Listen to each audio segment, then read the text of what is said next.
Hello, hello. Am I audible?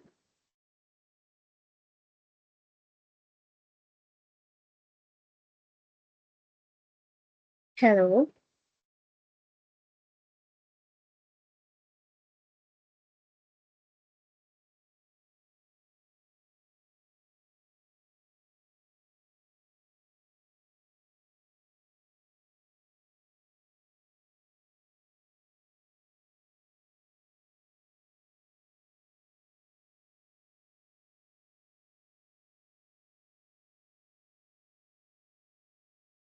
hello.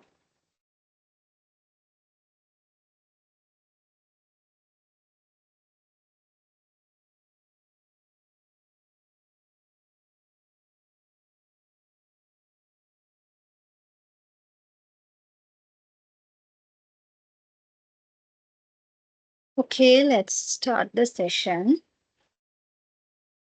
Here we are going to have a look on past paper questions. இதுல வந்து காமனா கேக்குற questions தான் நாங்க இதுக்கு ப்ரீவியஸ் செஷன்லயும் பார்த்திருந்தோம். அதுல ஒரு இன்டர் கனெக்டடான கொஸ்டின்ஸ் வந்து நீங்க என்ன மாதிரியாக ஒரு ஷார்ட் நோட்ஸோ இல்லாட்டி மெயின் கொஸ்டினா வந்தாலும் எப்படி ஆன்சர் கொடுக்கறதுன்றத பார்ப்போம். இந்த ஸ்லைட்ஸ்ல வந்து எல்லாமே ஷார்ட்டா தான் இருக்கும். நான் எக்ஸ்பிளைன் பண்றத கேட்டா தான் உங்களுக்கு எல்லாம் புரியும். எக்ஸ்பிளைன் பண்ணும்போது நீங்க தேவையான நோட்ஸ வந்து எடுத்துக்கோங்க. ஃபர்ஸ்ட்டா பார்ப்போம். இதுல ஃபுல்லாவே நான் ட்ரெய்னிங் நீட் அசஸ்மெண்ட்ட தான் என்ன மாதிரி செய்றதுன்ற அதாவது நான் வந்து ஸ்டெப்ஸ சொல்லல. என்ன மாதிரியான லெவல்ஸ் இதுல இருக்குன்றத நாங்க இங்க பார்க்க போறோம். அண்ட் இந்த ட்ரெய்னிங் நீட் அசஸ்மெண்ட்ட நாங்க வந்து செய்யும்போது, இன்னும் அது என்னென்னத்துக்கெல்லாம் இதோட என்னென்னலாம் இன்டர் கனெக்ட்டா இருக்கும். விச் மீன்ஸ் பெர்ஃபார்மன்ஸும் சரி, நமக்கான எம்ப்ளாயி சாட்டிஸ்ஃபேக்ஷன், டிஸ்சாட்டிஸ்ஃபேக்ஷன் இது எல்லாமே இந்த ட்ரெய்னிங்கோட என்ன நடக்குதுன்னா, இன்டர் கனெக்ட் ஆகியிருக்கு. ட்ரெய்னிங்க்கான மெத்தட்ஸ் எல்லாம் நெறைய இருக்கு. அதெல்லாம் உங்களுக்கு ஃபைனல்ல அதாவது நீங்க லெவல் 6ல வந்து எடுக்கும்போது, ஹெச்ஆர வந்து ஒரு மெயின் சப்ஜெக்ட்டா, ஸ்பெஷல் சப்ஜெக்ட்டா நீங்க செலக்ட் பண்ணும்போது, அதுல உங்களுக்கு வரும். இதுல நாங்க பார்க்க போறது இப்ப ட்ரெய்னிங் நீட் அசஸ்மென்ட் அதாவது டிஎன்ஏன்னு சொல்லுவாங்க ஷார்ட்டா. நீங்க ஒவ்வொரு வேர்டுக்குமான அந்த ஷார்ட் டெர்ம்க்குமான மீனிங்க தெரிஞ்சு வச்சுக்கிறது ரொம்ப ரொம்ப இம்பார்ட்டன்ட். காமனாவே வந்து கொஸ்டின்ஸ்ல அவங்க ஃபுல்லாவே ட்ரெய்னிங் நீட் அசஸ்மென்ட் அந்த மாதிரி தான் குடுப்பாங்க. பட் இருந்தாலும் எப்ப எப்படி கொஸ்டின்ஸ் வந்து அதாவது அந்த பேப்பர் ஸ்ட்ரக்சர் சேஞ்ச் ஆகும்ன்றது சொல்ல முடியாது. சம்டைம்ஸ் டோட்டலாவே ஸ்ட்ரக்சர் வந்து சேஞ்ச் ஆகும். சம்டைம்ஸ் லக்கால இருந்தா வந்து எப்பவும் வார மாதிரியே போயிட்டு இருக்கும். சோ இந்த ட்ரெய்னிங் நீட் அசஸ்மென்ட்னா என்ன? The purpose of a training needs assessment is to identify. 1 minute, guys. 1 minute.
Okay, let's continue.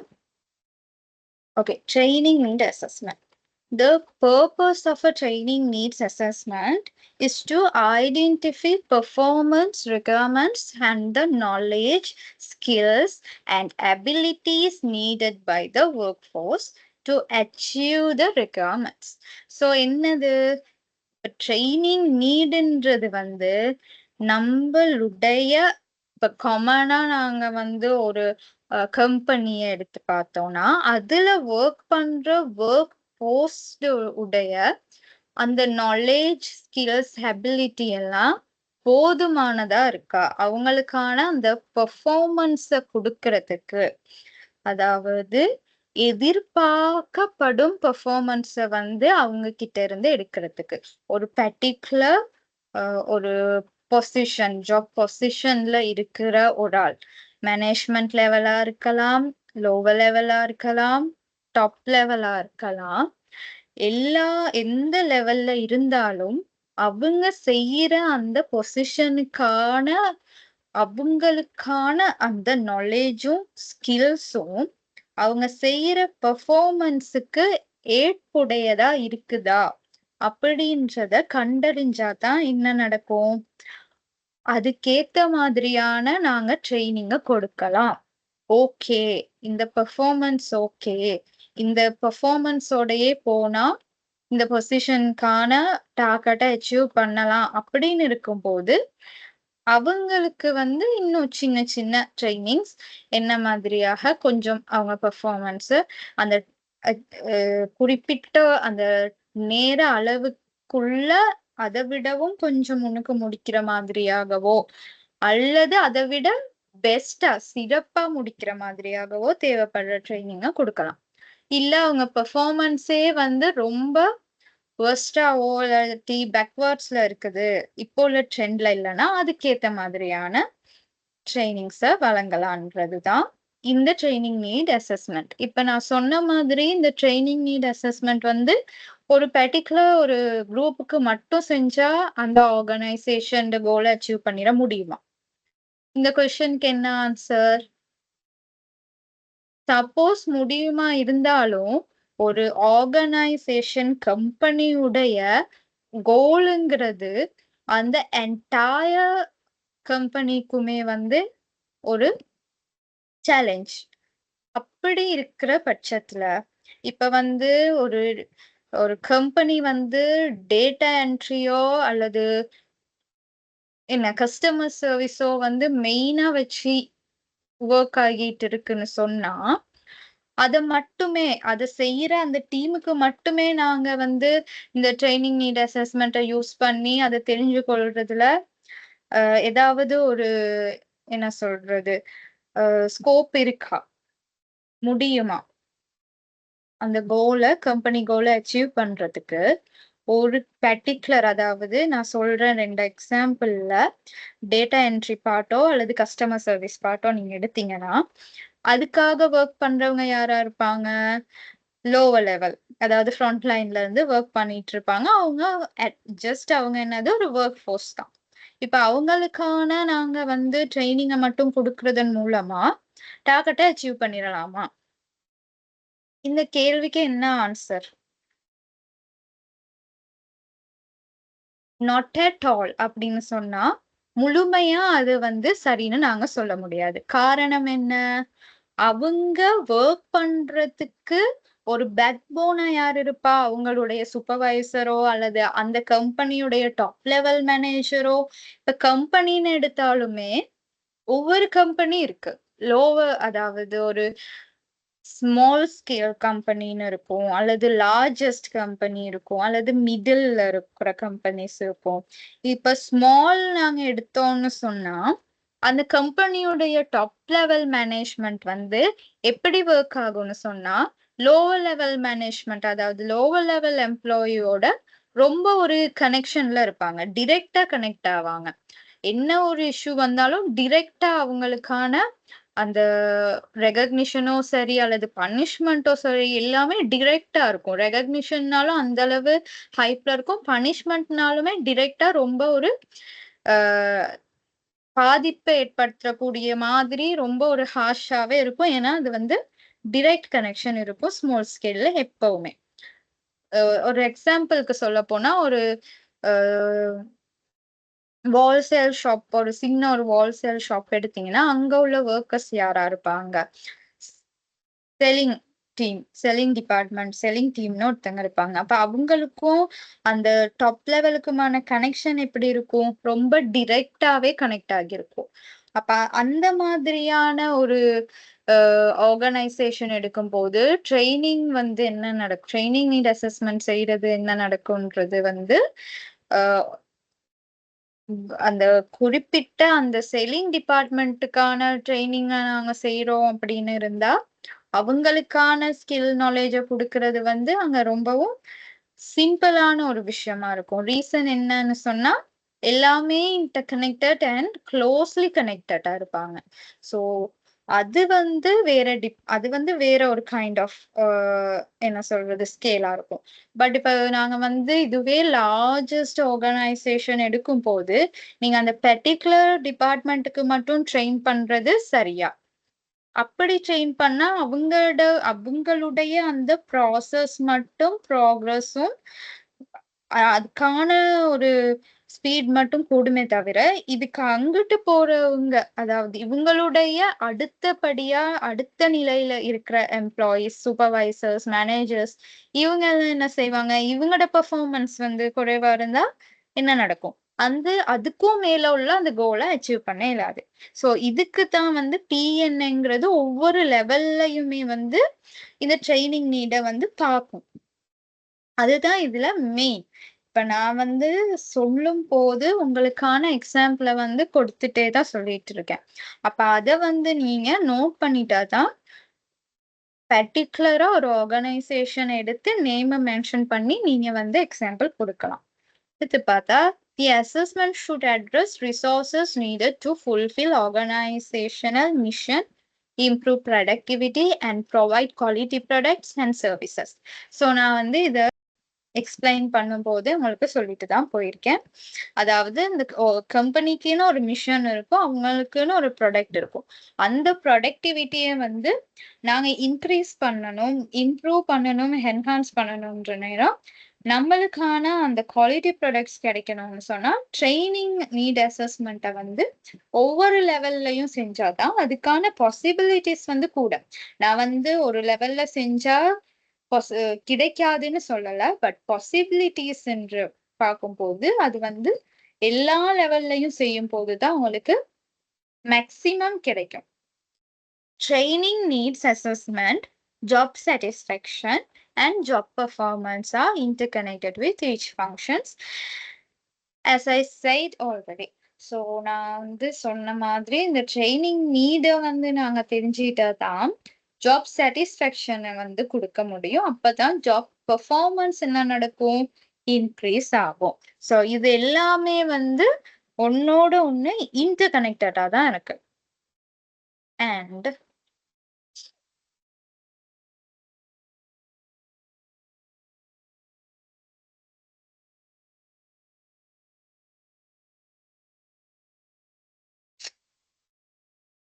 Levels of TNA. இப்ப இதுதான் நான் சொன்னது. ஒரு இதுல மட்டும் செய்யாம எல்லா லெவல்ஸ்லயுமே வந்து இந்த ட்ரெய்னிங் நீட் அசஸ்மென்ட்ட செய்யணுங்கிறது. Organisational, operational, individual. ஆர்கனைசேஷனல்ன்றது ஒட்டுமொத்த கம்பெனியுமே இன்க்ளூட் பண்ற training need assessment. Focus on overall organisational goals. இதா இருக்கு. Focuses on overall organisational goals and strategies. So ஒரு கம்பெனி எடுத்துட்டா, அந்த கம்பெனியோட எல்லா டிபார்ட்மெண்ட் இப்போ ஒரு கம்பெனிக்கு எத்தன டிபார்ட்மெண்ட்ஸ் இருக்கும்? ஐடி டிபார்ட்மெண்ட் இருக்கும், HR டிபார்ட்மெண்ட் இருக்கும், மார்க்கெட்டிங் டிபார்ட்மெண்ட் இருக்கும். சப்போஸ் சம்டைம்ஸ் மார்க்கெட்டிங், செல்லிங்ன்ட்டு 2 விதமான டிபார்ட்மெண்ட் இருக்கும். அக்கவுண்டிங், ஃபைனான்ஸ்னா அந்த 2 விதமான டிபார்ட்மெண்ட் இருக்கும். இந்த மாதிரி கிளியரிங்ன்னு சொன்னா அதுக்கு ஒரு தனியா ஒரு டிபார்ட்மெண்ட் இருக்கும். இந்த மாதிரி நிறைய இருக்கும். ஆப்பரேஷனல் டிபார்ட்மெண்ட் அப்படின்னு நிறைய டிபார்ட்மெண்ட் இருக்கும். இந்த எல்லா டிபார்ட்மெண்ட்டையுமே ஒன்னா சேர்த்து எல்லா டிபார்ட்மெண்ட்டுக்குமே ஆன அந்த ட்ரைனிங் நீட வந்து நாங்க பாக்குறது தான் வந்து organisational training need assessment. So a macro level analysis identifies areas where the workforce lacks the necessary knowledge or skills and helps create training programs according to these requirements. So அதாவது நான் சொன்ன மாதிரி ஒட்டுமொத்தமான ஒரு பெரிய லெவலான ஒரு அனலைசிஸ் வந்து மேற்கொள்ளப்பட்டு ஒர்க் ஃபோர்ஸுக்கு குறைவாக இருக்கிற அந்த நாலேஜையும் ஸ்கில்ஸையும் இம்ப்ரூவ் பண்றதுக்காக ஒரு ட்ரைனிங் ப்ரோக்ராம கிரியேட் பண்ணி அதுக்கான அவுட்புட்டை கொடுப்பாங்க. ஸோ இங்க வந்து சீனியர் மேனேஜ்மெண்ட் ஹெச்ஆர் டிபார்ட்மெண்ட் வந்து எல்லா லெவல்லையுமே இன்வால்வ் ஆகும். ஏன்னா ஹெச்ஆர் டிபார்ட்மெண்ட்டுக்கு கீழே தான் இந்த ட்ரைனிங் அண்ட் டெவலப்மெண்ட்ன்ற ஃபுல் ப்ராசஸே நடக்கும். So senior management HR department ஹெட்ஸ்னு சொன்னது ஒவ்வொரு டிபார்ட்மெண்ட்டுக்கும் கீழே உள்ள டிபார்ட்மெண்டல் ஹெட்ஸ். அதாவது இந்த ஆர்கனைசேஷன்ன்ற நேரம் ஃபுல் கம்பெனியே இன்க்ளூட் பண்றதுனால ஃபுல் டிபார்ட்மெண்ட் எல்லாம் இருக்கிற ஒவ்வொரு செப்பரேட் டிபார்ட்மெண்ட்ஸோட ஹெட்டும் வந்து இதுக்கான சப்போர்ட்டை கொடுப்பாங்க. And we can use the following methods. Okay. இப்ப SWOT அனாலிசிஸ்ன்றது எல்லாத்துக்குமே தெரிஞ்ச பேசிக்கான ஒரு விஷயம். நீங்க இப்ப ஃபர்ஸ்ட் லெவல் செகண்ட் லெவல்ல வந்து பாஸ் பண்ணி தான் வந்திருப்பீங்க இந்த லெவலுக்கு. ஸோ இதை வந்து நீங்க கேள்விப்படாம இருக்க மாட்டீங்க. ஈவன் அட்வான்ஸ் லெவல்லயே நீங்க லெவல்ஸ்லயே வந்து இதை பத்தி கேள்விப்பட்டிருப்பீங்க, படிச்சிருப்பீங்க. அதாவது ஸ்ட்ரென்த், வீக்னஸ், ஆப்பர்ச்சுனிட்டிஸ், த்ரெட்ஸ், இது எல்லாமே சேர்த்ததுதான் இந்த SWOT அனாலிசிஸ். அதான் ஒரு ஆர்கனைசேஷன் பிசினஸ் எடுத்தா அந்த பிசினஸ்ல ஸ்ட்ரென்த் என்ன, வீக்னஸ் என்ன, ஆப்பர்ச்சுனிட்டிஸ் என்ன இருக்கு, த்ரெட்ஸ் என்ன இருக்குன்றது இதை வந்து நாங்க இப்ப அவ்வளவு டீப்பா பார்க்க தேவையில்ல. பட் நீங்க ஒரு மெயின் கொஸ்டினா வரும்போது இத வந்து எக்ஸ்பிளைன் பண்ணீங்கன்னா அப்படின்னா, எக்ஸ்பிளைன்ன்றது ரொம்ப பெருசா இல்லாம ஒரு ஒரு 3-4 lines, at least around about 4 to 5 lines மாதிரி எக்ஸ்பிளைன் பண்ணீங்கன்னு சொன்னா அந்த பாயிண்ட்ஸை பாருங்க. ஃபர்ஸ்டா அந்த கொஸ்டினுக்கு என்ன பாயிண்ட்ஸ் அவங்க கொடுத்துருக்காங்க. இப்ப 25ன்னு சொன்னா நீங்க எக்ஸ்பிளைன் பண்ணலாம். இந்த மாதிரி ஒரு 5 to 6 லைன்ஸோ அந்த மாதிரி நீங்க எக்ஸ்பிளைன் பண்றதுல தப்பே இல்லை. பட் ஒரு 10 மார்க்ஸுக்குன்றப்போ நீங்க அந்த அளவு டீப்பா போக தேவையில்ல. இதுதான் இங்க மெயினான விஷயமே. நீங்க இந்த பாயிண்ட்ஸ், அதாவது ஒரு கொஸ்டினுக்கு எத்தனை மார்க்ஸ் அலோகேட் பண்ணிருக்காங்கன்றத பார்த்து தான் அதுக்கான ஆன்சர் கொடுக்கணும். ஒரு 10 மார்க் கொஸ்டினுக்கு வந்து நீங்க பக்கமா எழுதினாலும் சரியான ஆன்சர் எழுதினாலுமே ஃபுல் மார்க்ஸும் கிடைச்சாலுமே அங்கிட்ட என்ன நடக்கும், அடுத்ததுக்கு ஒரு 25 மார்க்ஸ்க்கு எழுத வேண்டியதுக்கு டைம் இருக்காது. ஆட்டோமேட்டிக்கா என்ன நடக்கும், அந்த மார்க்ஸை நீங்க விட்ட வேண்டிய ஒரு சிச்சுவேஷன் தான் வரும். ஸோ அதை மட்டும் நல்லா பார்த்துட்டு ஆன்சர் கொடுங்க. Surveys and questionnaires to gather input from leadership. So இப்போ நாங்க என்ன மாதிரியான மெத்தடை யூஸ் பண்ணலான்றப்போ இந்த மாதிரி கொஸ்டினர் சர்வேஸ், இது வந்து எல்லா விஷயத்துக்குமே வந்து ப்ராஜெக்டுக்காக இருக்கட்டும், தெசிஸ், அதாவது எல்லா ஒரு விஷயத்துக்குமே வந்து யூஸ் பண்றது இந்த 2 சர்வேஸும் வந்து கொஸ்டினர் ரெண்டுமே எல்லா விதமான இதுக்குமே யூஸ் பண்ணலாம் நான். And organisational performance review. Performance ரிவ்யூன்றது ஆல்ரெடி நான் உங்களுக்கு சொல்லியிருக்கேன். ப்ரீவியஸ் கிளாஸ் பார்த்தவங்களுக்கு தெரிஞ்சிருக்கலாம். அல்லது இதுக்கான ஒரு செப்பரேட்டான ஒரு இது வந்து உங்களுக்கு ஃபைனலா செலக்ட் பண்ணும் போது வரும். இப்ப நீங்க வந்து அதுக்கான ஐடியாஸ் எடுத்துக்கிறது வந்து பெஸ்ட். பெர்ஃபார்மன்ஸ் ரிவ்யூ உங்களுக்கு தனி கொஸ்டினாவும் சம்டைம்ஸ் வர சான்ஸ் இருக்கு. ஸோ இந்த பெர்ஃபார்மன்ஸ் ரிவ்யூனா என்னன்றதுக்கான இன்னொரு கிளாஸ் நாங்க பார்க்கலாம். நான் வந்து இப்போ உங்களுக்கு ஐடியா சொல்றேன். என்னன்னு சொன்னா, இந்த மார்க்ஸ் வந்து பார்த்துக்கோங்க. எவ்வளவுத்துக்கு கேட்குறாங்க, என்ன பாயிண்ட்ஸ்ன்னு. அப்படியே அந்த பாயிண்ட்ஸ் கூட இருந்துச்சுன்னா, அந்த பெர்ஃபார்மன்ஸ் ரிவ்யூ எடுத்து நீங்க நான் ஆல்ரெடி சொன்ன மாதிரி மேல அதுக்கு எப்படி எக்ஸ்பிளைன் பண்ணீங்களோ, இதுக்குமே ஒரு 5 to 6 லைன்ஸ்க்கு எக்ஸ்பிளைன் பண்ணலாம். And strategic planning sessions and work shops. So இது வந்து ஒர்க் ஷாப் மாதிரி ஒவ்வொரு ஆர்கனைசேஷன்லயும் நடக்கும்.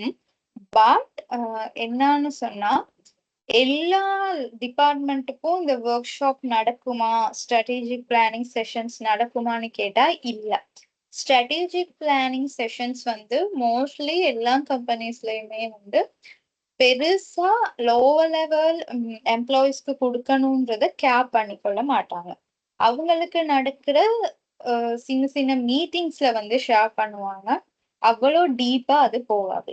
ஒர்க் ஷாப்ஸ்னா வந்து நடக்கலாம். லார்ஜஸ்ட் ஸ்கேல் கம்பெனிஸ்க்கு சான்சஸ் கூட.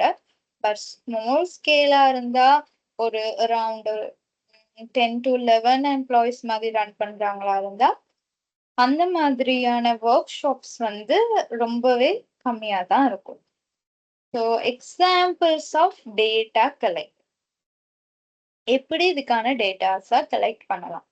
Organizational goals and strategic plans, performance metrics and key performance indicators, feedback from senior management and stakeholders. Most of the times வந்து நிறைய கம்பெனிஸ்ல வந்து இந்த ஃபீட்பேக்ஸ் ஃப்ரம் சீனியர் மேனேஜ்மெண்ட்டை தான் மெயினா எடுக்கிறாங்க. எல்லா கம்பெனிஸ்லயும் வந்து இந்த பெர்ஃபார்மன்ஸ் இண்டிகேட்டர் அண்ட் ஸ்ட்ராட்டஜிக் பிளான்ஸ்ல வந்து டேட்டா கலெக்ட் பண்றது வந்து கொஞ்சம் கம்மி தான். ஸோ இந்த மெயின் விஷயம் feedback from senior management and ஸ்டேக் ஹோல்டர்ன்றது வந்து மெயினாவே எல்லா கம்பெனிஸ்லயுமே யூஸ் பண்ற ஒரு டேட்டா கலெக்டிங் மெத்தட். ஸோ இதை நீங்க மெயினா எடுத்து சொல்லலாம். சீனியர் மேனேஜ்மெண்ட் நேரம் சாரி எல்லா லெவலுக்குமே இருக்கும். லோவர் லெவலா இருக்கட்டும், மிடில் லெவலா இருக்கட்டும், எல்லாத்துக்கும் ஒரு சீனியர்ன்ற ஒருத்தங்க இருப்பாங்க. ஸோ ரிப்போர்ட்டிங் பர்சனா கூட இருக்கு. ரிப்போர்ட்டிங் பர்சன்றவங்க வந்து சம்டைம்ஸ் சில சில கம்பெனியை பொறுத்தளவு சீனியர் மேனேஜ்மெண்ட்ன்றது ஒரு டீமாவே இருக்கும். சில கம்பெனிஸ்ல அவங்களுக்கான சீனியர் மேனேஜர்ன்றது ஒருத்தவங்களா இருப்பாங்க. அதே பர்சனே ரிப்போர்ட்டிங் பர்சனாவும் இருப்பாங்க. அந்த மாதிரியானவங்க கிட்ட இருந்து ஃபீட்பேக் கலெக்ட் பண்றது தான் மோஸ்டா காமனாவே நடக்கிற ஒரு விஷயம். And industry and market trend reports. So இதுகள்ல இருந்து டேட்டாஸை கலெக்ட் பண்ணுவாங்க. நெக்ஸ்ட்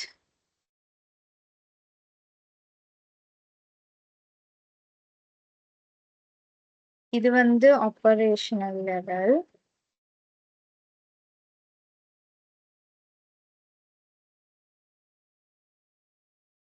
இது வந்து ஆப்பரேஷனல் லெவல். ஸோ இதை கொஞ்சம் நோட் பண்ணிக்கோங்க.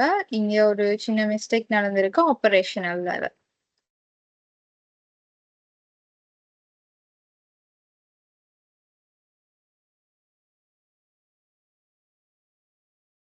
இப்போதைக்கு நான் சும்மா போடுறேன்.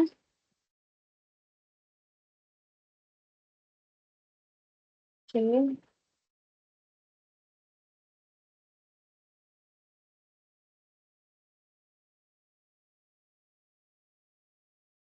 Focuses on departmental or functional needs. Operational levelன்றது வந்து டிபார்ட்மெண்டல் ஒரு தனி டிபார்ட்மெண்ட் எடுத்து அதுக்கு மட்டுமே செய்யற ஒரு assessment. Focuses on specific job roles and tasks. Sometimes department எடுத்து அந்த டிபார்ட்மெண்ட்குள்ள செய்வாங்க. இல்லாட்டி ஒரு ஸ்பெசிபிக் ஜாப் ரோல் எடுத்து, அதாவது ஒரு ஐடி டீம்னா ஐடி டீம்லயும் வந்து இருப்பாங்க இல்லையா, அசிஸ்டன்ட் ஐடி அசிஸ்டன்ட்ஸ்னு இருப்பாங்க, எக்ஸிக்யூட்டிவ்ஸ்னு இருப்பாங்க. சம்டைம்ஸ் சில கம்பெனில ஸ்மால் ஸ்கேல்ல ஒவ்வொரு டிபார்ட்மெண்ட்லயும் ஒருத்தவங்க தான் இருப்பாங்க அசிஸ்டண்டா. ஐடிக்குன்னா ஐடிக்கு இன்சார்ஜா ஒருத்தங்க 2 பேர் அந்த மாதிரி இருப்பாங்க. இல்ல லார்ஜஸ்ட் ஸ்கேல்னு சொன்னா நீங்க ஒரு ஐடில ஐடி அசிஸ்டன்ட் எடுத்தாலே ஒரு 5, 6 பேர்கிட்ட 5, 6 பேர் இல்ல மேக்ஸிமம் ஒரு 10, 15 பேர்கிட்ட கூட இருப்பாங்க. சப்போர்ட்டிங் டெஸ்க், சப்போர்ட்டிங் அந்த மாதிரிலாம். ஸோ அந்த மாதிரி தனியா செப்பரேட்டா ஒரு ஜாப் ரோலுக்கு எடுத்து வந்து அசஸ்மெண்ட் பண்றது. And at the operational level, a training need assessment determines the type of training that will be conducted to achieve a specific level of proficiency. So, at the operational level, training need assessment determines the type of training that will conducted to a specific level of proficiency. Operational level training needs assessments to assess the knowledge and skills required for specific tasks and correlate this requirement to the workforce's skills. So, சொன்ன மாதிரி பர்டிகுலரான ஒரு job ரோலுக்கு வந்து அவங்களுக்கு வந்து அந்த அவங்களுடைய டார்கெட்டை அச்சீவ் பண்றதுக்கு தேவையான அந்த நாலேஜ வந்து ஸ்கில்ஸையும் வந்து என்னென்ன கேப்ஸ் இருக்குன்றத எப்படி ஃபுல்ஃபில் பண்ணலான்றது தெரிஞ்சு அதுக்கான ட்ரைனிங்கை வந்து ப்ரொவைட் பண்றதுதான் இது ஆபரேஷனல் ட்ரைனிங் நீட் அசஸ்மெண்ட். இதுலயுமே வந்து டிபார்ட்மெண்ட் ஹெட்ஸும் மேனேஜர்ஸும் சொன்ன மாதிரி ஹெச்ஆர் டிபார்ட்மெண்ட் எல்லாத்துலயுமே இருக்கும். And learning and development team and Frontline employees. இதுல வந்து நாங்க பர்டிகுலர் இதை எடுக்கிறனால அதாவது ஸ்பெசிபிக் ஜாப் ரோலையோ அல்லது டாஸ்க் அல்லது டிபார்ட்மெண்ட் ஃபங்க்ஷனையோ நாங்க ஃபோக்கஸ் பண்றதுனால இந்த ஃப்ரண்ட்லைன் எம்ப்ளாயிஸும் வந்து இதுல வருவாங்க.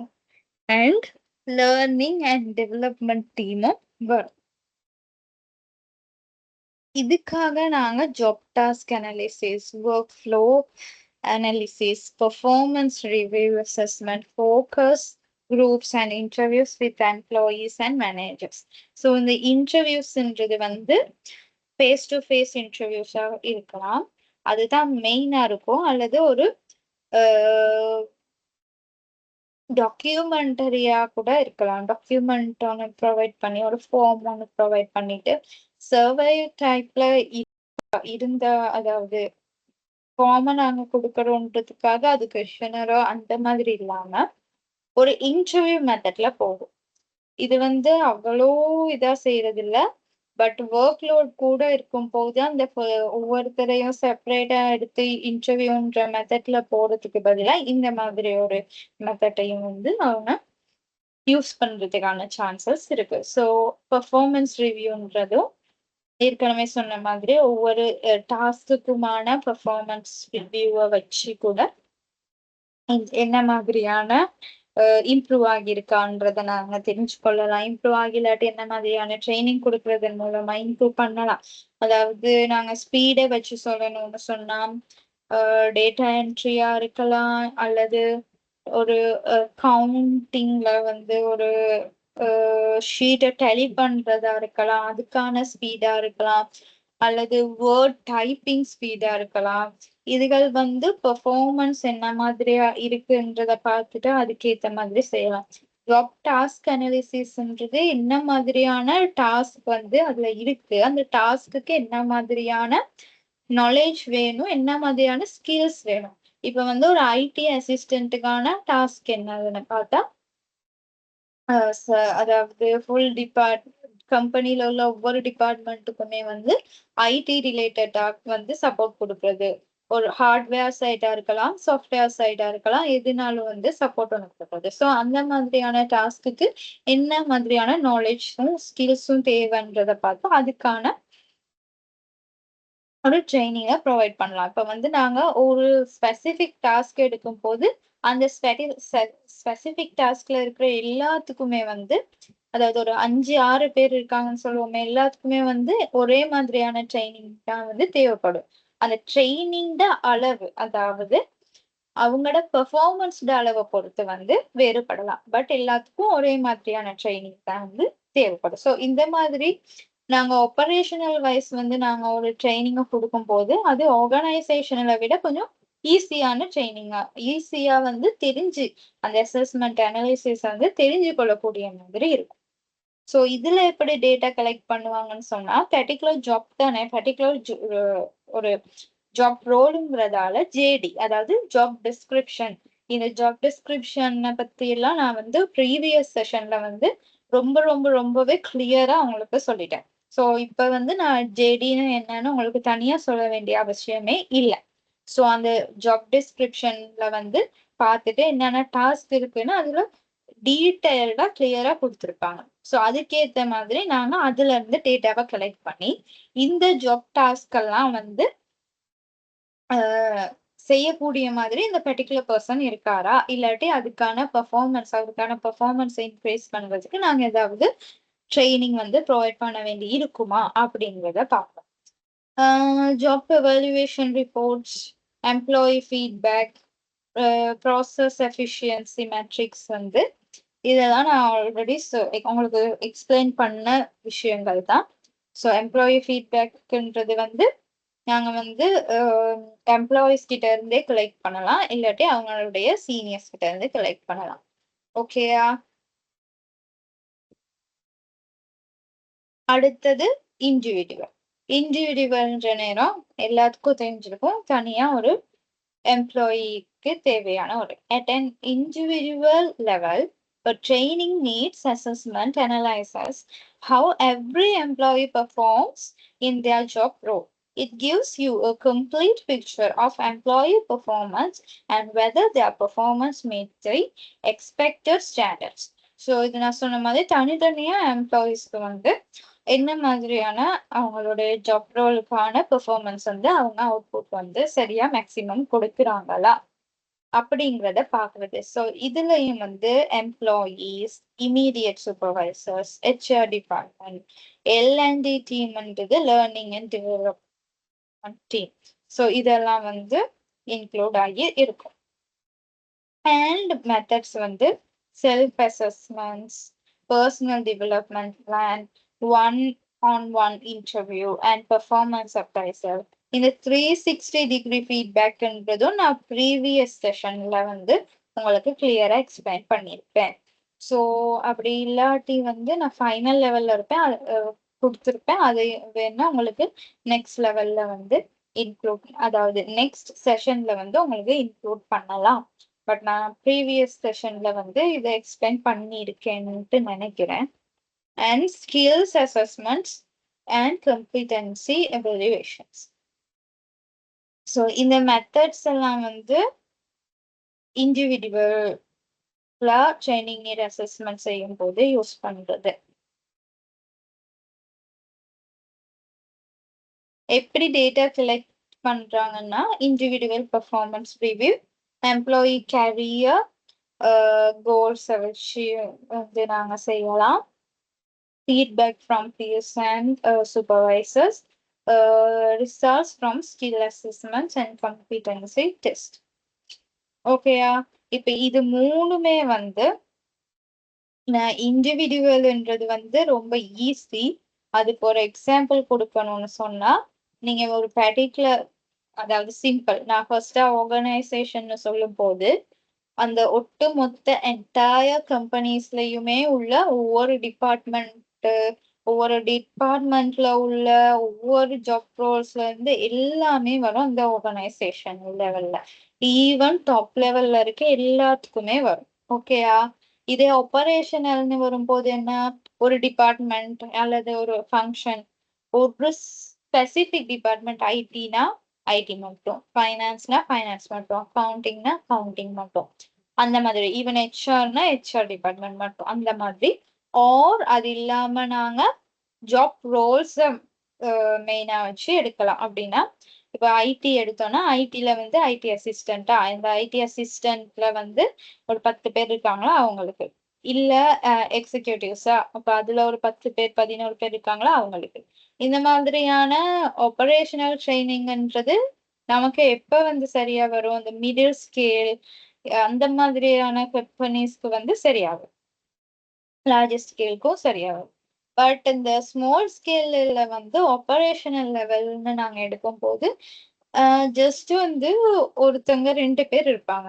அந்த மாதிரி ஒரு ஆள் 2 பேர் இருக்கும்போது, ஆப்பரேஷனல் லெவல்ன்னு சொல்லிட்டு தனியா ஒரு அசஸ்மென்ட் தேவையா. அந்த மாதிரி டைம்ல வந்து என்ன செய்யலாம்? இண்டிவிடுவல்க்கு போலாம். இண்டிவிடுவல்ன்றது தனித்தனியா ஒவ்வொருத்தருக்குமான செப்பரேட்டா நாங்க வந்து பார்க்குறது தானே. ஸோ, இண்டிவிடுவல்ன்ற நேரம் ஸ்மால் ஸ்கேல்ல வந்து ஒரு டிபார்ட்மெண்ட்லயே ஒருத்தர் தான் இருக்காரு அப்படின்னு சொன்னா, அந்த இண்டிவிடுவல் ஆப்ஷனுக்கு நாங்க போகலாம். ஸோ, இந்த மாதிரி நீங்க எக்ஸாம்பிள்ஸ் குடுக்கணும் இல்லையா? அவங்க சம்டைம்ஸ் கொஸ்டின கேட்டு விட்டுருவாங்க. வித் அதா அ இத வந்து வித் எக்ஸாம்பிள் எக்ஸ்பிளைன் பண்ணுங்கன்னு சொல்லாம விட்டுருவாங்க. பட் நீங்க வித் எக்ஸாம்பிளோட எக்ஸ்பிளைன் பண்ணும்போது தான் உங்களுக்கான மார்க்ஸ் வரும். ஸோ, இப்ப இதுல வந்து நீங்க என்ன மாதிரியா வந்து எடுக்கலாம்னு இப்ப நான் சொன்னேன் தானே. ஆர்கனைசேஷனல் அசஸ்மென்ட் செய்ய போறீங்கன்னா, நீங்க வந்து அ அது வந்து ஒட்டு மொத்தமா செய்யும்போது, அதுக்கு வந்து நீங்க எந்த லெவலான கம்பெனி எடுத்தாலுமே வந்து ஒரு இஷ்யூ ஆக போறது இல்ல. பட் ரொம்ப லார்ஜஸ்ட் ஸ்கேலா இருந்தா நீங்க வந்து ஆப்பரேஷனல் லெவல் போறது வந்து பெஸ்ட்டா இருக்கும். பட் ஒரு கம்பெனிய பொறுத்த அளவுல, இந்த 3 விதமான லெவல்ஸ்லயும் வந்து ட்ரெய்னிங் நீட் அசஸ்மென்ட்ட குடுக்குறது வந்து தான் பெஸ்ட். ஏன்னா, ஃபர்ஸ்ட்டா வந்து நாங்க இண்டிவிடுவல பார்க்கணும். அந்த இண்டிவிடுவல் வந்து இம்ப்ரூவ் ஆனா தான் வந்து ஒரு கம்பெனியோட டிபார்ட்மெண்ட்டே இம்ப்ரூவ் ஆகும். அப்ப அவங்க இம்ப்ரூவ் ஆகும்போது தான் சரி நாங்க வந்து இப்ப ஆப்பரேஷனல் லெவலுக்கு போவோம். ஆப்பரேஷனல் லெவலுக்கு வந்து நீங்க போகும்போது, அது ஸ்மால் ஸ்கேலா இருந்தா வந்து ஆப்பரேஷனல் லெவல்ல எடுக்கணும். ஒரு டிபார்ட்மெண்ட்ஸ் வைஸ் எடுக்கணுன்ற ஒரு நீட் ஒண்ணு இருக்காது. ஸோ அந்த மாதிரியான டைம்ஸ் ரொம்ப ஸ்மால் ஸ்கேலா இருக்கும்போது, நான் சொன்ன மாதிரி ஒரு டிபார்ட்மெண்ட்டுக்கே 1 ஆளோ, 2 ஆளோ தான் வொர்க் பண்றாங்க. அப்படிங்கிற போது நீங்க இந்த இண்டிவிடுவல் ட்ரெய்னிங் நீட் அசஸ்மென்ட்க்கு போகலாம். இந்த மாதிரி பார்த்து நீங்க வந்து ஒரு கம்பெனில நேம மென்ஷன் பண்ணி, அந்த கம்பெனில இந்தந்த டிபார்ட்மெண்ட் இருக்கு. ஸோ இவ்வளோ அ இது வந்து ஒரு லார்ஜர் ஸ்கேல்ன்றதால நாங்க வந்து இந்த 3 இதுவும் செய்யலாம். அப்படி இல்லாம ஸ்மால் ஸ்கேல் ஸோ வந்து ஆப்பரேஷனல் லெவல் நாங்க செய்றது வந்து தேவையில்ல. ஸோ இண்டிவிடுவல் செய்யலாம். இண்டிவிடுவல் செஞ்சுட்டு அப்புறம் ஆர்கனைசேஷனல் லெவல் ஃபுல்லா செய்யலாம். அந்த மாதிரியான எக்ஸாம்பிள குடுத்து, அந்த பொசிஷனையும் குடுத்து, அந்த ஜேடில என்ன இருக்குன்றதையும் மென்ஷன் பண்ணி, அப்படியெல்லாம் நீங்க எழுதும்போது, உங்களுக்கான மார்க்ஸ் வந்து ஆட்டோமேட்டிக்கா வந்து இன்கிரீஸ் ஆகும். ஓகேயா? இப்ப நாங்க அடுத்து பார்க்க போறது என்னன்னா, இதோட ரிலேட்டடான எம்ப்ளாயி சாட்டிஸ்ஃபேக்ஷன்ன்ற விஷயம். சோ, எம்ப்ளாயி சாட்டிஸ்ஃபேக்ஷன்னா என்ன? எம்ப்ளாயி சாட்டிஸ்ஃபேக்ஷன் எடுக்கும்போது, அது ஒரு மெயின் சப்ஜெக்ட்டா பார்த்தா, நாங்க சாட்டிஸ்ஃபேக்ஷன் அதாவது அந்த தியரீஸ் இருக்குது. அந்த தியரீஸ்ல ஒரு தியரில வர்றது என்னன்னு சொன்னா, சாட்டிஸ்ஃபேக்ஷனையே 2ஆ பிரிச்சு, சாட்டிஸ்ஃபேக்ஷன், நோ சாட்டிஸ்ஃபேக்ஷன்னும், டிஸ்சாட்டிஸ்ஃபேக்ஷனையே 2ஆ பிரிச்சு, டிஸ்சாட்டிஸ்ஃபேக்ஷன், நோ டிஸ்சாட்டிஸ்ஃபேக்ஷன்னு சொல்லியும் எக்ஸ்பிளைன் பண்ணியிருப்பாங்க. ஸோ, அத நாங்க தனியா பார்ப்போம். இப்ப அத போட்டு கன்ஃப்யூஸ் பண்ண தேவையில்ல.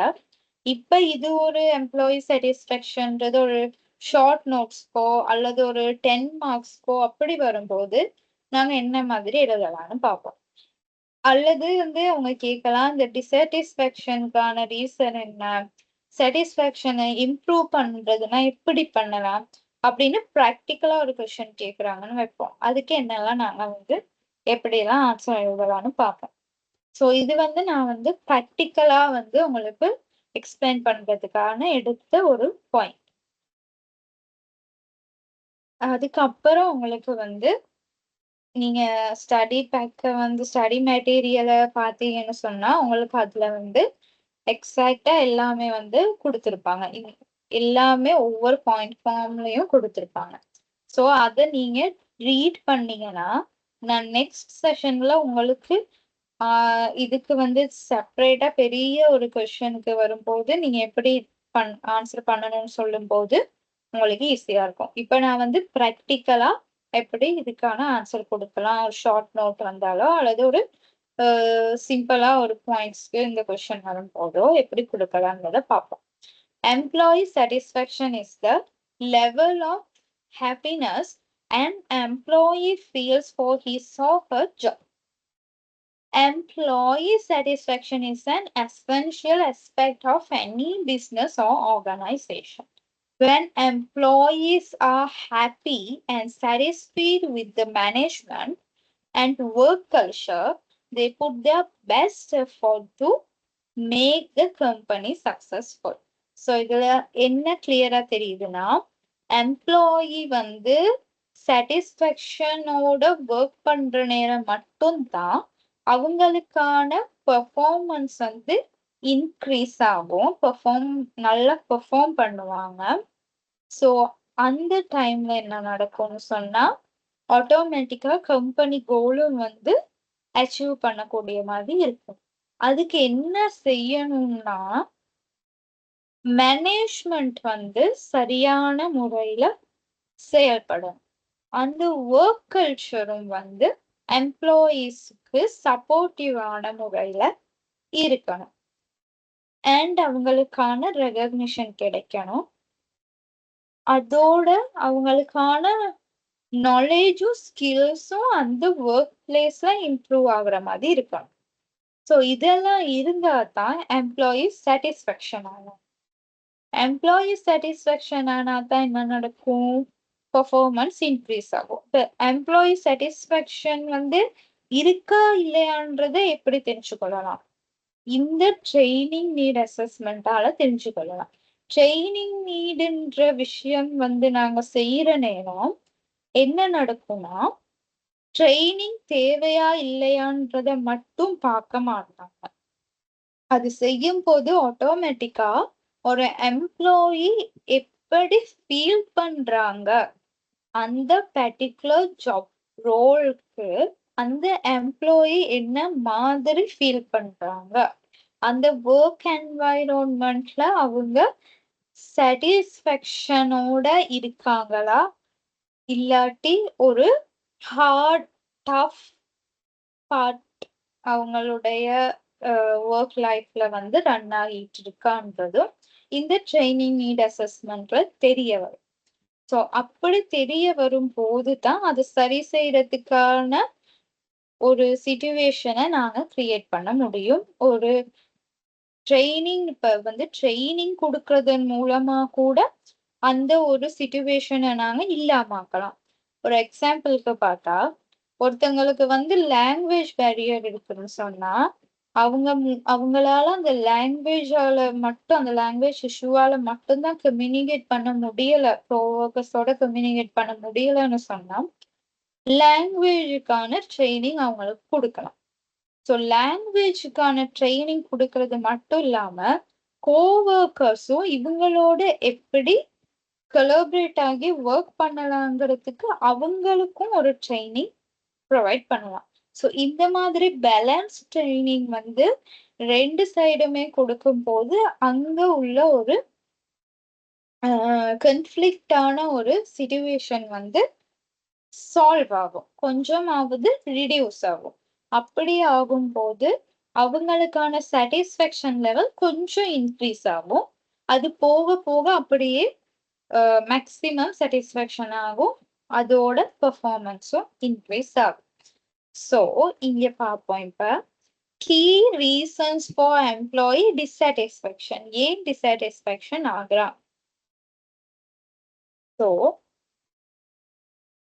லேக் ஆஃப் கேரியர் க்ரோத், அவங்களுக்கு ஒரு கேரியர் க்ரோத் இருக்காது.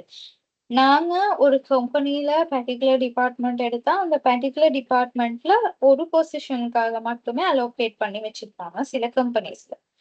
எப்படி சொல்றதுன்னு சொன்னா, இப்ப நாங்க ஒரு ஹெச்ஆர் டிபார்ட்மெண்ட்டை எடுத்தோம்னு சொன்னா அந்த ஹெச்ஆர் டிபார்ட்மெண்ட்ல ஒவ்வொரு ஒர்க் பொசிஷனுக்கு ஒவ்வொரு ஆட்கள் தான் இருப்பாங்கன்ட்டு ஆல்ரெடி அலோகேட் ஆகி இருக்கும்.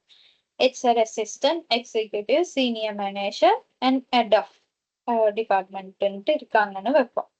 ஸோ இப்ப நீங்க வந்து ஒரு இன்டர்னை எடுக்கிறீங்க. ஒரு இன்டர்னை எடுக்கும் போது அவங்களுக்கு அங்க உள்ள ஆப்பர்ச்சுனிட்டி என்ன? ஒரு 6 மந்த் பீரியட்லயே அவங்களுடைய ஆப்பர்ச்சுனிட்டி முடியுது. சோ அவங்க வந்து நெக்ஸ்ட் ஜாப்ப பார்த்துட்டு போய் தான் ஆகணும். அங்கனைக்கு வந்து அந்த இப்ப ஓகே. இவங்க இன்டர்ன்ஷிப்க்கு மட்டும் தான் வாராங்கன்னு சொல்லி வாரவங்களுக்கு அது ஒரு இஷ்யூவா இருக்காது. பட் நாங்க வந்து ஒரு ஹோப்போட போறோம். பெர்மனன்ட் ஆகலாம். நெக்ஸ்ட் லெவலுக்கு போகலாம். அப்படின்னு ஒரு ஹோப்போட போகும்போது, அங்க அவங்களுக்கான பொசிஷன் அந்த இன்டர்ன்ஷிப்க்கு மேல இல்ல. ஆல்ரெடி ஒரு அசிஸ்டன்ட் இருக்காங்க. சோ அதோட இன்னொரு பொசிஷன் இல்லன்னா, அங்க அந்த பிளேஸ் வந்து பிளாக் ஆகும். ஆர் ஒரு ஐடி டிபார்ட்மெண்ட் எடுத்தாலோ, இப்ப வந்து ஒருத்தங்க வந்து அசிஸ்டன்ட் லெவல்ல இருக்காங்க. அவங்களுக்கான குவாலிஃபிகேஷன் வந்து கூடுது. அல்லது எக்ஸ்பீரியன்ஸ் கூடுது. ஒரு 2 இயர்ஸ் வொர்க் பண்றாங்க. நெக்ஸ்ட் லெவலுக்கு கரியர் குரோத்த வந்து எதிர்பார்த்து இருக்காங்கன்னா, நெக்ஸ்ட் லெவல் எக்ஸிக்யூட்டிவ் லெவலுக்கு போகணும் அப்படின்ட்டு இருக்காங்கன்னா, அந்த எக்ஸிக்யூட்டிவ் பொசிஷன்ல ஆல்ரெடி ஒரு ஆள் இருக்காங்க. ஒரு ஆளுக்கு மட்டும் தான் அந்த பொசிஷன் அலோகேட் ஆகி இருக்கு அப்படின்ற போது, இங்க வந்து இந்த அசிஸ்டன்ட்டுக்கான கரியர் குரோத் என்ன ஆகுது? கொஸ்டின் மார்க் ஆகுது. அவருக்கு இல்ல. எவ்வளோ வருஷம் இருந்தாலுமே, அந்த எக்ஸிக்யூட்டிவ் லெஃப்ட் லீவ் ஆகலாட்டியோ, அல்லது அவரு ப்ரமோட் ஆகி மேல போகலாட்டியோ, அவரு ப்ரமோட் ஆகி மேல போகணும்னாலும், அந்த சீனியர் மேனேஜர்ன்ற ஒரு லெவல்ல இருக்கவங்க ப்ரமோட் ஆகி மேல போகணும். அதுக்கு இந்த ஹெட் வந்து என்ன செய்யணும்? அவரு லீவ் ஆகணும்.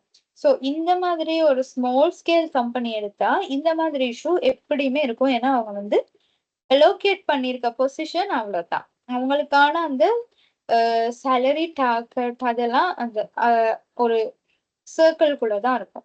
சோ அங்க வந்து அது வந்து கொஸ்டின் மார்க்கா இருக்கும். இது வந்து மோஸ்ட்லி ஸ்மால் ஸ்கேல்ல தான் இந்த மாதிரியான இஷ்யூஸ் வந்து கூட இருக்கும். அண்ட் லோ கம்பன்சேஷன்றது வந்து இது ஸ்மால் ஸ்கேல்ல எடுத்தாலும் சரி, மீடியம் அல்லது சாரி மிடில் லெவலா இருந்தாலும் சரி, அல்லது லார்ஜஸ்ட் ஒரு கம்பெனியா இருந்தாலும் சரி, இந்த லோ கம்பன்சேஷன்றது ஒரு பெரிய இஷ்யூவாவே எல்லா கம்பெனிஸ்லயும் இருக்கு. சோ இப்படி ஒரு 3 3 2 to 3 இயர்ஸுமே வந்து அவங்களுடைய கம்பன்சேஷன் லெவல் வந்து ஈக்குவலாவே தான் இருக்கு. அல்லது ஒரு சேம் லெவல்லயே தான் இருக்குன்னு சொல்லும்போது, அங்க டிஸ்சாட்டிஸ்ஃபேக்ஷன் லெவல் வந்து கூட இருக்கும். And poor management. சோ இங்க வந்து புவர் மேனேஜ்மென்ட்ன்ற போது, ஒரு கேர்லெஸ்னஸ் இருந்துட்டே இருக்கும். என்ன ஒரு ப்ராப்ளமா இருந்தாலோ, அல்லது ஒரு பர்ட்டிகுலர் டிபார்ட்மெண்ட் ஒரு பொசிஷன்ல இருக்கவங்களுக்கான ஒரு நீடா இருந்தாலோ, அத வந்து செஞ்சு குடுக்க கம்ப்ளீட் பண்ண முடியாத ஒரு மேனேஜ்மென்ட்டா இருந்தா, அங்க வந்து எம்ப்ளாயி டிஸ்சாட்டிஸ்ஃபேக்ஷன் வந்து கூட இருக்கும். அண்ட் ரிலேஷன்ஸ் வித் கோவொர்க்கர்ஸ், மேனேஜர்ஸ் வந்து ரொம்ப லோவா, புவரா இருந்தா. அதாவது அன்ரிசால்வ்ட் கான்ஃப்ளிக்ட்ஸ். நான் ஆல்ரெடி சொன்ன மாதிரி, ஒரு இஷ்யூ இருக்குன்னா, அத சால்வ் பண்ணாமலே வச்சுட்டு இருக்கிற ஒரு மேனேஜர், சூப்பர்வைசர்ஸ் அல்லது கோவொர்க்கர்ஸா இருந்தா, அங்க ஒரு டிஸ்சாட்டிஸ்ஃபேக்ஷன் வரும். ட்ரஸ்ட் இஷ்யூஸ் வரும்போது, நார்மலாவே இந்த டிஸ்சாட்டிஸ்ஃபேக்ஷன் வரும். ஃபேவரிட்டிசம் வந்து வந்தா, அதாவது ஒரு சீனியர் லெவல் மேனேஜர் இருக்காருன்னா, அவருக்கான ஒரு ஜூனியர்ல ஒரு பர்ட்டிகுலர் ஒரு 2, 3 பேர தவிர மத்தவங்க எல்லாத்தையும் வந்து வேற மாதிரி ட்ரீட் பண்றாங்கன்னா, அங்கேயும் ஒரு டிஸ்சாட்டிஸ்ஃபேக்ஷன் வரும். Okay. And best practices to keep employees satisfaction high. இப்ப நாங்க மேல பார்த்ததெல்லாம் இல்லாம ஆக்கணும் அப்படின்னா என்ன செய்யலாம்? A positive work environment. A positive work environment does not only mean the organizational structure. It is the overall experience an employee shares with his or her coworkers. Sorry. Immediate supervisors and company culture. So நாங்க வந்து positive work என்வைரான்மெண்ட்னு சொல்றது இந்த organisational structure மட்டும் இல்ல. என்னது positive ஒர்க்னு சொன்னா ஒரு எம்ப்ளாயியுடைய அந்த எம்ப்ளாயிக்கு சரௌண்டிங்கா உள்ள எல்லா விஷயமும், அதாவது கோவொர்க்கர்ஸா இருக்கட்டும், இமிடியேட் சூப்பர்வைசரா இருக்கட்டும், கம்பெனி கல்ச்சரா இருக்கட்டும், எக்ஸ்பீரியன்ஸா இருக்கட்டும், ஸ்கில்ஸா இருக்கட்டும், கம்பன்சேஷனா இருக்கட்டும், communication, relationship between co-workers and equal opportunities, listening, promotingனு நிறைய இருக்கு. இதுல நான் வந்து கொஞ்சத்தை தான் லிஸ்ட் அவுட் பண்ணியிருக்கேன். இதையும் வந்து நீங்க எக்ஸ்பிளைன் பண்ணி எக்ஸாம்பிளோட சொல்லலாம். ஓப்பன் கம்யூனிகேஷன்ன்றது வந்து ஒரு ட்ரஸ்ட் வந்து நீங்க பில்ட் பண்ணி வச்சீங்கன்னா ஓப்பன் கம்யூனிகேஷன் வந்து பாசிபிள். ஓகேயா? அதாவது ஒவ்வொரு கோவொர்க்கர்ஸுமே வந்து எல்லாருமே ட்ரஸ்ட்வர்தியா இருக்கும் போது இங்க வந்து கம்யூனிகேஷனும் வந்து ஸ்ட்ராங்கா இருக்கும். ஒருத்தங்களுக்கு ஹைட் பண்ணி ஒரு விஷயத்த செய்யணுங்கிற அவசியம் இருக்காது. And building healthy work relationship, listening and promoting equal opportunity. லிசனிங்ன்றது ரொம்ப ரொம்ப இம்பார்ட்டன்ட். ஒருத்தவங்க ஒரு ஐடியாவை வந்து ரைஸ் பண்ணும்போது அதை இக்னோர் பண்றதை விட அதை லிசன் பண்ணி சம்டைம்ஸ் அந்த ஐடியாவை யூஸ் பண்ணலாம், இல்லாட்டி இதுல இம்ப்ரூவ்மெண்ட் இருந்தா அதை சொல்லலாம், அல்லது அந்த ஐடியாவை வந்து கலெக்ட் கெதர் பண்ணி வச்சுக்கொள்ளலாம். இக்னோர் பண்றதை விட இந்த மாதிரி விஷயங்கள் செய்யறது பெஸ்ட். ஸோ ஈக்குவல் ஆப்பர்ச்சுனிட்டிஸ் வந்து எல்லாத்துக்குமே கொடுக்குறது. நாங்க மேல பார்த்த மாதிரி ஃபேவரிட்டிசம் இல்லாம ஈக்குவலா எல்லாத்துக்குமே வந்து ஆப்பர்ச்சுனிட்டிஸ் வந்து கொடுக்குறது. Reward and recognition. Reward and ரெகக்னிஷன்ன்றது ஒரு அச்சீவ்மெண்ட் வந்து நடக்குது, அல்லது அவங்களுடைய எக்ஸ்பீரியன்ஸ் கூடுது, இல்லாட்டி அவங்களுடைய குவாலிஃபிகேஷன்ஸ் கூடுதுன்னா கட்டாயமா ரிவார்ட் ஆர் ரெகக்னிஷன் அவசியம்.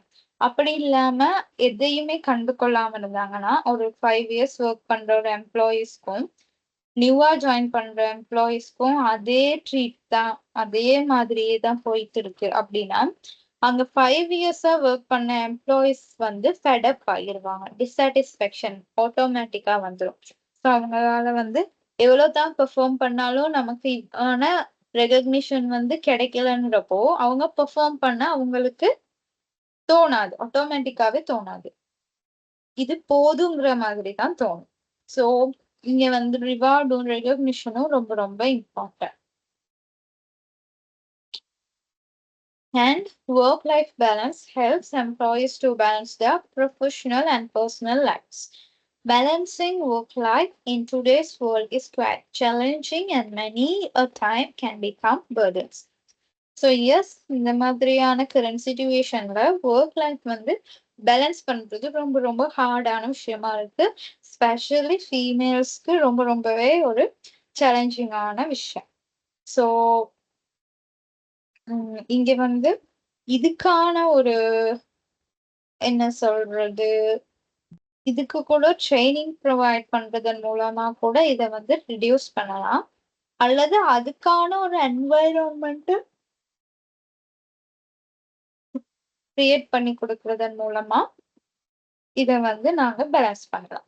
Involve and engage your employees. The best way to encourage employees to make them fully involved, to hear them out in need, to make them realize they are equally important and their contribution and hard work are always appreciated.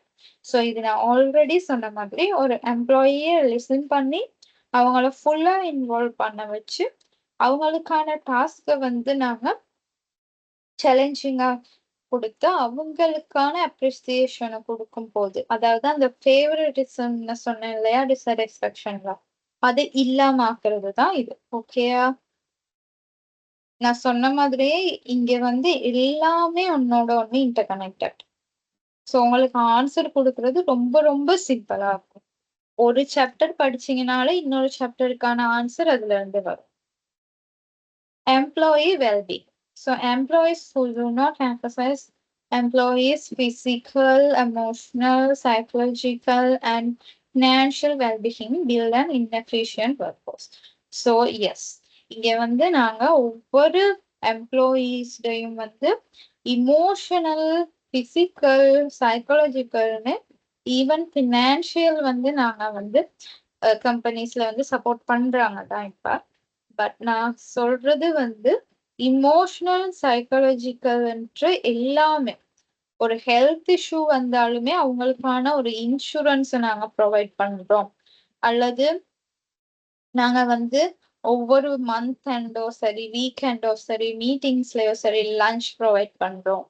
அது அவங்களுக்கு வந்து இமோஷனலா black ஆகியிருந்தாங்க, பர்சனலா ஏதாவது ஒரு burden இருந்து black ஆகியிருந்தாங்கன்னா அதுக்கான ஸ்பேஸ வந்து நாங்க குடுக்குறோம். அப்படின்ற போது வந்து நீங்க சாட்டிஸ்ஃபேக்ஷன் லெவல் ரொம்ப ஹை ஆகுறதுக்கான சான்ஸ் கூடவே இருக்கு.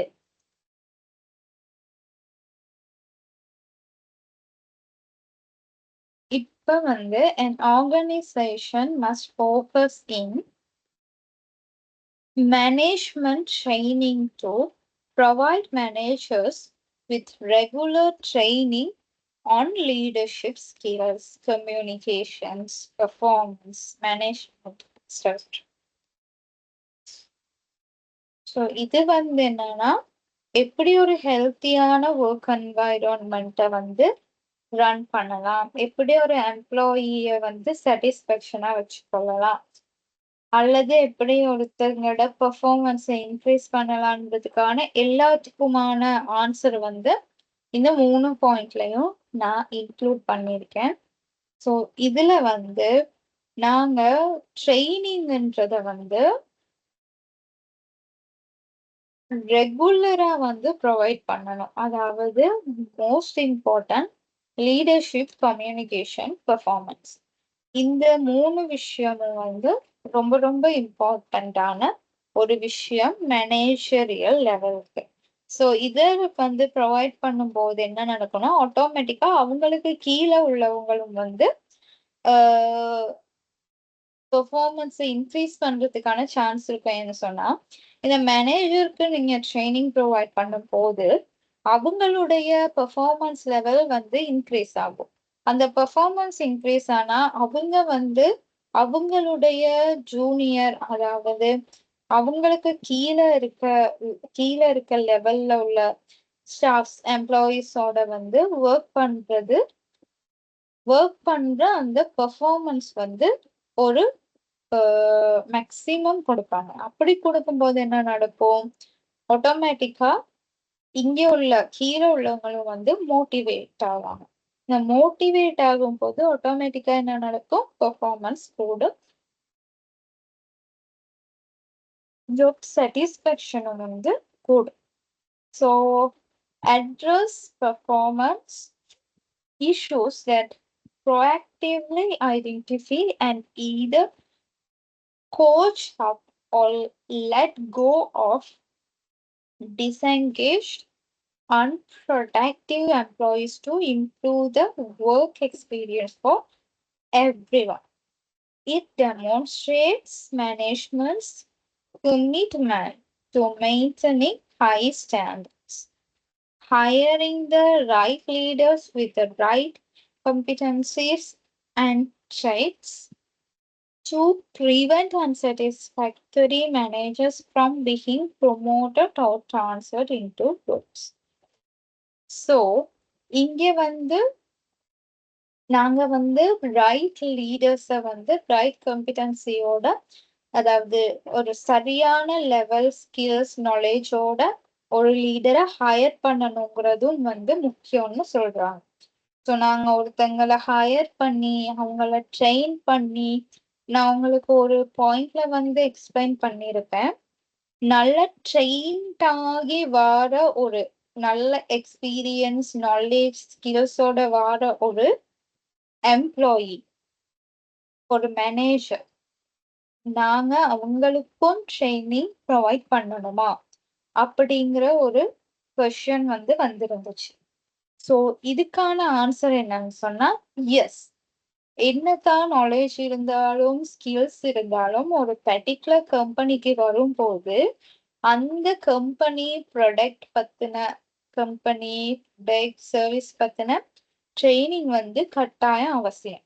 அண்ட் அந்த கம்பெனி ஸ்ட்ரக்சர், ஒரு டிபார்ட்மெண்ட், ஒவ்வொரு ஜாப் ரோல்ஸ் என்ன மாதிரியான ஒர்க்ஸ் அங்க நடக்குது அப்படிங்கிற ட்ரைனிங் வந்து ரொம்ப ரொம்ப முக்கியம். ஸோ என்னதான் ரைட் லீடரை வந்து நீங்க ஹையர் பண்ணாலும் அவங்களுக்கான ட்ரைனிங் வந்து இம்பார்ட்டன்ட். ஓகேயா? அண்ட் இந்த அட்ரஸ் பெர்ஃபார்மன்ஸ் இஷ்யூஸ். ஸோ நாங்க வந்து பெர்ஃபார்மன்ஸ் இஷ்யூஸை வந்து முன்கூட்டியே ப்ரோஆக்டிவாவே வந்து ஐடென்டிஃபை பண்ணாதான் என்ன நடக்கும்னு சொன்னா அதை நாங்க சரியா பேலன்ஸ் பண்ணி கொண்டு போகலாம். எப்படி கோச் அப் பண்ணலாம், அல்லாட்டி அதை வந்து சால்வ் பண்றதுக்கான ஒரு விஷயத்தை நாங்க கிரியேட் பண்ணலாம். ஸோ ஒரு எம்ப்ளாயிஸ் வந்து அவங்களோட லெவலை வந்து ஒரு லோவா ஃபீல் பண்றாங்க. அதாவது டிசாட்டிஸ்ஃபேக்ஷன் தான். டிசாட்டிஸ்ஃபேக்ஷன்ன்றது வந்து அவங்களுடைய ப்ரொடக்டிவிட்டிலையும் பாதிப்பை ஏற்படுத்துது. அப்படிங்கிற போது அதையும் நாங்க வந்து இல்லாமக்கலாம். எப்படி பெர்ஃபார்மன்ஸ் இஷ்யூஸை வந்து முதவே ஐடென்டிஃபை பண்றதன் மூலமா. ஓகே. ஸோ இதுல வந்து நாங்க இன்னைக்கு பார்த்தது என்னன்னு சொன்னா டிஎன்ஏ ட்ரைனிங் நீட் அசஸ்மெண்ட் அதோட லிங்கான ஜாப் சாட்டிஸ்ஃபேக்ஷன். இப்ப இது ஒவ்வொன்றையும் பார்க்கும் போதே நான் வந்து எக்ஸாம்பிள்ஸையும் எக்ஸ்பிளைன் பண்ணிக்கிட்டே போனேன்.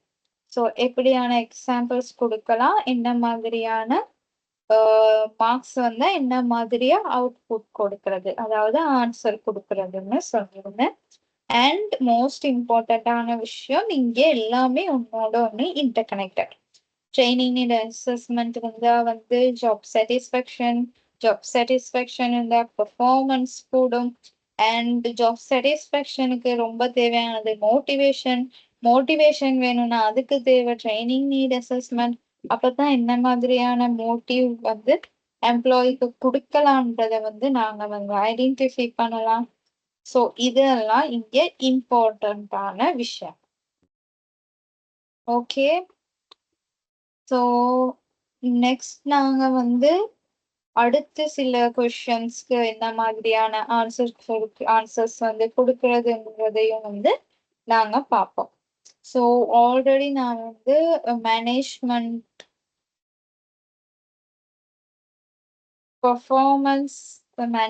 அண்ட் பெர்ஃபார்மன்ஸ் அப்ரைசல்ஸ்க்கு ஆன டிஃப்ரென்ஸ், அதுக்காக எப்படி ஆன்சர் எழுதுறான்றதையும் வந்து எக்ஸ்பிளைன் பண்ணி இருந்தேன். ஸோ அதை பார்க்காதவங்க அந்த செஷனை கூட நீங்க எடுத்து பார்க்கலாம். அண்ட் இதுக்கு அங்கிட்டு உங்களுக்கு ஒரு அசைன்மெண்ட்டும் இருக்கு. ஸோ அந்த செஷனும் வந்து நான் வந்து முடிஞ்ச அளவு குயிக்கா உங்களுக்கு தாரேன். ஸோ அது வரைக்கும் வேற ஏதாவது டவுட்ஸ் இருந்தா, இல்லாட்டி வேற ஏதாவது ஒரு தனி பேப்பர் எடுத்து டிஸ்கஷன், ஒரு தனி இயர் எடுத்து டிஸ்கஷன் ஏதாவது பண்ணணும்னா, அப்படி ஏதாவது ஐடியாஸ் இருந்தாலும் நீங்க சொல்லலாம். ஸோ இதோட இந்த செஷனை முடிக்கிறேன். இதுல ஏதாவது உங்களுக்கு டவுட் இருந்தாலோ நீங்க அதை வந்து சொல்லலாம். அல்லது உங்களோட ஸ்டடி மெட்டீரியல்ல வந்து ஏதாவது டவுட் இருந்தா, அதாவது எக்ஸாம் பேப்பர்ல உள்ள கொஸ்டினுக்கும் ஸ்டடி மெட்டீரியல்ல இருக்கிற ஆன்சரை வந்து எப்படி கனெக்ட் பண்ணி செய்யறதுன்ற ஏதாவது டவுட் இருந்தாலும் அதை வந்து நான் உங்களுக்கு கிளியர் பண்றேன்.